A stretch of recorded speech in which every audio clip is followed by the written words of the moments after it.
give me pleasure than being lovers of God. Give me my blessing. We hit all down, not bash nobody, but that's where we as a church, we are going. Give me my blessing. I don't want God, but give me a blessing. I don't want God's will for my life, permissive will for my life, but give me a blessing. And see, the thing about it, the devil don't mind you getting your blessing. The devil don't mind you getting your car, you getting your house. He just don't want you to have that relationship with God. Because see, he know he can't never have it again. And see, he try to stop us because what? That will make a mockery. That will make a mockery. Verse 5 says, having a form of godliness, but denying the power thereof, such turn away. You got those that denying the power thereof. They deny true religion. They reject and are strangers to the power of it. You got those who reject the truth. But we say we love Jesus. We want Jesus. How can this, and this just dumbfounded me, how can so many people say that they are Christians, but they reject Jesus? The word Christian means Christ-like, meaning a follower of Christ. So how can you be a Jesus freak? Or how can you be a follower of Jesus when you don't want Jesus? Come on now. What Jesus you talking about?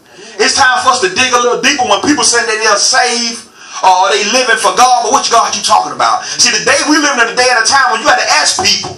You got to really get up and say, okay, what God you serving? Because they ain't talking about the God that you talking about, because their lifestyle showing you that they ain't talking about the God you talk about. Because the God that I'm talking about, it calls me to live holy. Come on now. It calls me to keep myself. Even sometimes when my flesh might don't want to be killed.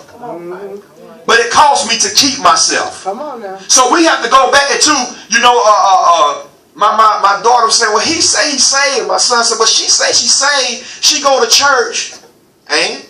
You got to ask that today. Just because you go to church and you say you saved, but what does that mean to you? Come on. What does that supposed to mean to me because you say you saved? Wow. But your lifestyle don't reflect a saved life. That's why we got to get to the point where we just can't be so naive just because somebody say they saved and they go to church. Come on, with it. But are you really following Christ? Yeah. Because see, the thing about it, people don't put labels on themselves to try to mix in, and you see it. People will mix in and blend in with the church. And see, that's what Satan to come to do. He come to blend in with the church. When you can't tell the real from the fake, the only way you gonna know the real from the fake is by reading. The only way you gonna know the real from the fake is by being in a relationship with God, because you will be able to know. The word tells us in 2 Timothy. First chapter 1 and verse 39, it says that those who belong to God, He knows them. Come on. God knows the ones that belong to Him, and as I said earlier, you ask the Holy Spirit, He'll show you. Yes, will. Because see, everybody don't belong to God. They don't. The Bible says 2/3 fell from heaven, so somebody gonna be with Satan. Come on now. Even them same ones that say they're Christian gonna be with Satan because their lifestyle don't reflect the holy God. Come on now. And I tell people, it's so simple. Yes, it is. It's simple. Not to judge nobody. People say, well, you judging me. No, I ain't judging you. I'm comparing you to the Word. Come on. And what you say out your mouth and your actions don't line up with this, so you must not be serving the same God. Come on. I understand we may slip and fall sometimes. We make mistakes. But it should be where you see change taking place. Come on.